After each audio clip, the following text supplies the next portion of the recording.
কৌশিকদার সঙ্গে আসলে ওনার সম্পর্কে বলাটা আমার জন্য খুব কঠিন, কারণ এরকম একটা মানুষের সাথে কাজ করা, তার সাথে প্রত্যেকটা মুভমেন্ট পার করা আমার জন্য খুব গুরুত্বপূর্ণ ছিল এবং আমি খুব এনজয় করেছি। আশা রাখি যে সেটা স্ক্রিনে দেখা যাবে যে ডিরেক্টর এবং একজন আর্টিস্ট কৌশিক গাঙ্গুলির সাথে কেমন কেমিস্ট্রি ক্রিয়েট হয়েছে। দার্জিলিং লাভ, তারপরে কলকাতা ডায়েরিজ, আর এবারে ফ্ল্যাশব্যাক, কোনটা বেশি ইম্পর্টেন্ট? অফকোর্স ফ্ল্যাশব্যাক, কারণ ফ্ল্যাশব্যাক আলটিমেটলি আমার ফার্স্ট ইন্ডিয়ান ফিল্ম হতে যাচ্ছে এবং এটা হল রিলিজ হবে, সো এটা একটা বড় ব্যাপার আর কি সবকিছু। আচ্ছা, কলকাতা ডায়েরিজে সৌরভদার ওয়াইফ দর্শনাকে নিয়ে কাজ, আর এবারে সৌরভদাকে নিয়ে কাজ, মানে হাজব্যান্ড ওয়াইফ দুজনে কাজ করলো, কেমন লাগছে? আসলে এই ব্যাপারটা আমি জানছি যখন তাদের বিয়ের দাওয়াত পাইছিলাম তখন, এর আগে আসলে আমি জানতামও না তাদের মধ্যে কোনো কেমিস্ট্রি আছে। তো সৌরভদার সাথে একটা আলাদা সম্পর্ক, দর্শনের সাথে আলাদা সম্পর্ক, আলাদা মজা, আলাদা বন্ধুত্ব।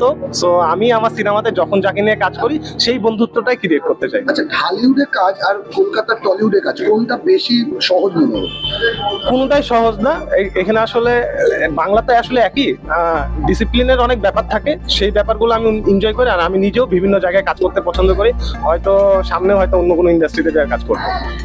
ফ্ল্যাশব্যাকের যদি বিষয়বস্তুটা বা ফ্ল্যাশব্যাকের বিষয়ে বেসিক্যালি এটা একটা ফিল্ম মেকারের গল্প।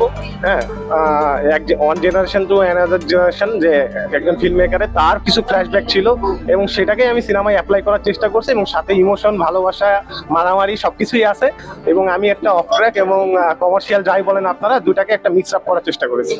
সিনেমাতে এই বুবলিকে নিয়ে কাজ করার অভিজ্ঞতা? দুর্দান্ত দুর্দান্ত। আমার আসলে কৌশিক গাঙ্গুলি, বুবলি, সৌরভ দাস তিনজন যে অ্যাক্টিং এর লড়াই করছে সেটা আপনারা স্ক্রিনেই দেখতে পাবেন, কারণ কেউ কাউকে ছাড় দিতে চায় নাই।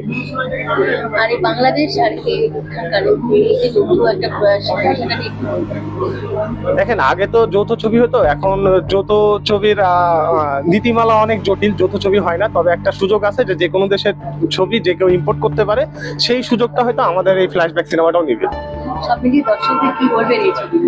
আমি দর্শকদের ফ্ল্যাশব্যাক তো অবশ্যই দেখতে বলবো, সাথে আমি বলবো কলকাতার যারা দর্শক আছে যে অনেকেই বাংলা সিনেমা কম দেখে, আমার একটাই প্রতিবাদ যে বাংলা সিনেমাটা দেখুন, অ্যাটলিস্ট মাসে 4টা ছবি দেখলে 3টা বাংলা সিনেমা দেখুন। আচ্ছা, ফ্ল্যাশব্যাকে কি আমরা ডিরেক্টরের কিছু ফ্ল্যাশব্যাক দেখতে পাবো? খুব খুব জটিল কোশ্চেন, সেটা আমিও আসলে ভাবতেছি যে আমার কি কি এখানে মানে ইফেক্ট করছে, সেটা আমিও সিনেমা দেখার সময় বলবো আর কি।